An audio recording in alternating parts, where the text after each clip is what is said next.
Ford government is sitting down with the feds today in an attempt to ink a deal on childcare funding. 9 provinces and territories have already signed on to the Trudeau government's $30 billion national childcare plan, paving the way for parents to see their monthly fees cut in half by the end of 2022. $10 a day childcare. That's a dream come true for so many families in the province. But the Education Minister, Stephen Lecce, has said what the feds are offering isn't enough. To discuss this, we welcome to CP24 tonight Alvin Tedjo, former Vice President of the Ontario Coalition for Better Childcare and a former Liberal candidate, along with Gordon Cleveland, Associate Professor Emeritus of Economics at the University of Toronto. Thank you. And Cathy Taylor, Executive Director of the Ontario Nonprofit Network. Thank you all so much for joining us. I'm going to begin with you, Professor Cleveland. You have gone through the numbers here, and it does not sound like, based on the numbers, what we're hearing from the Education Minister and what's being offered by the feds, it does not sound like $10 a day childcare is possible for us here in the province, is it? That's not really the right way to approach it, I think. Okay, so the truth of the matter is the current government spends $2.2 billion a year on all of the childcare in Ontario every year. It's being offered $3 billion in addition to that by the federal government going forward from 2025 on. In other words, it ramps up to about $3 billion a year. So they're offering more than the current government spends every year on childcare. Can you do an awful lot with $3 billion additional dollars? Yes, you can. Can you get everything you want? Can everybody have everything? No, but with intelligently designed policy, you can move towards a much more affordable childcare system than we have right now. Okay, Alvin, I know parents in this province are watching these negotiations ever so closely. Time is of the essence here because the feds, they want to start cutting childcare costs in January. Our Education Minister, Stephen Lecce, though, says not so fast. He wants a fair deal first. What do you make of the Ford government stance? I think the Ford government and Minister Lecce are playing politics with our kids and with our parents who are struggling to afford childcare every single day. Every day that this government doesn't come up with a deal is $50 per child that parents are spending for childcare. So we're losing that $50 every day because this government is sitting on it. I think right now they're trying to pretend that there's another deal to be had. But the feds are offering the same thing that they've offered every other province and territory and have already come up with deals in 9 provinces and territories.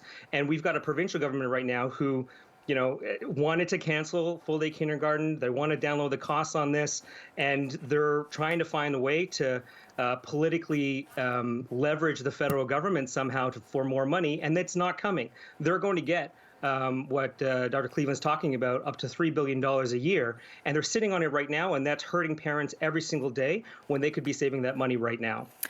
Cathy Taylor, Executive Director of the Ontario Nonprofit Network. Cathy, something Professor Cleveland has talked about as well is there is going to be an increased demand once we see these reduced childcare costs. And we already know some childcare centres have had to close due to a lack of staffing.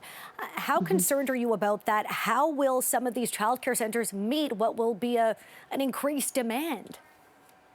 It's a great question, and there's no doubt there is a staffing crisis in nonprofit and public daycares and other daycares. And part of that is because we haven't invested in good quality wages and decent jobs for those workers who are mostly women, often marginalized women, who are taking care of the most important little people in our lives.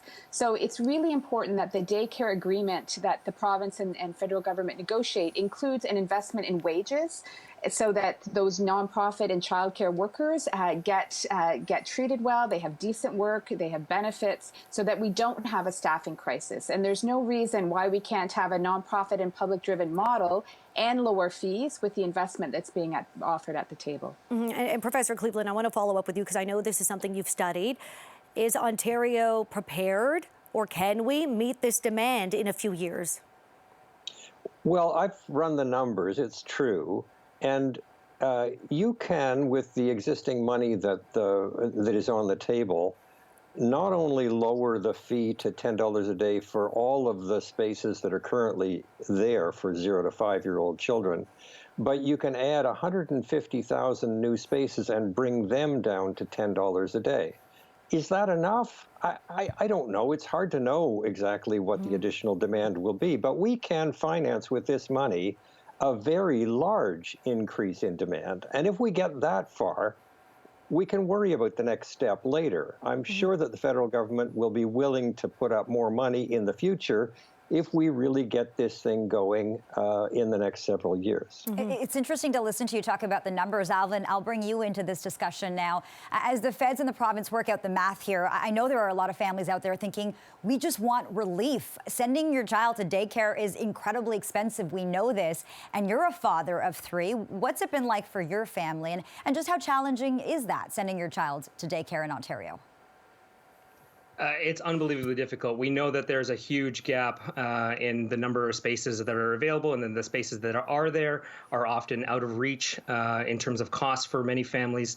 And so that makes it really hard. And you end up having people making decisions around who might have to stay home and work versus working, and that's a big challenge. And as we pointed out earlier, I think who ends up brunting this is a lot of it is women, and a lot of it is racialized minorities, and people are begging for relief and have been for years.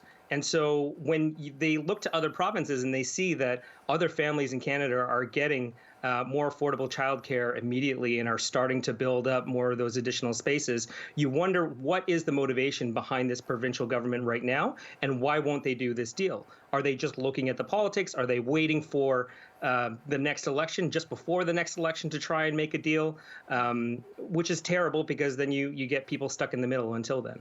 Cathy, we heard a lot from the opposition today. We heard from NDP leader Andrew Horwath asking the Ford government that very question that Alvin was talking about. Why won't his government just make this deal? Do these negotiations make you nervous? Ontario is one of the last provinces to sign on to this deal. Well, frankly, I'm relieved that, that they're at the table, that they are meeting, they are negotiating. I mean, certainly we've been disappointed that they haven't reached a deal so far when we've seen other provinces reach deals. Other provinces that also have political leaders and governments from across the political spectrum. But I'm relieved. We're hopeful that they'll reach a deal as quickly as possible because $10 a day is game changing for families. And with the cost of living increasing and to get, to really help the economy recover out of the pandemic, we need daycare, we need affordable daycare, and we need it now. And so I hope they have that sense of urgency this week when they're meeting to negotiate. Cathy, you touched on this. It's something we've talked about a lot throughout the pandemic, and Alvin mentioned it as well, the impact on women. Women have been, and as you noted, racialized women disproportionately impacted throughout the pandemic. I mean, I think all of us know someone. I have a friend, a single mother, who left her job challenged by childcare, not only the cost, but balancing the schedule. What will be the impact on women? It's been a huge impact on women. The pandemic has negatively affected women in so many ways. Women workers, mothers who've been taking care of kids that have been pulled out of school, for example, low income, sick day, not having paid sick days. There's a variety of reasons why women have been more more impacted by the pandemic. And our sector is a good example of that. In the nonprofit sector in Ontario, there's 1 million workers that work for nonprofits. 80% of our sector is women. And so when those women don't have childcare, when they don't have good wages and salaries and benefits, they can't enter the workforce. And the economy actually needs those women to work to recover.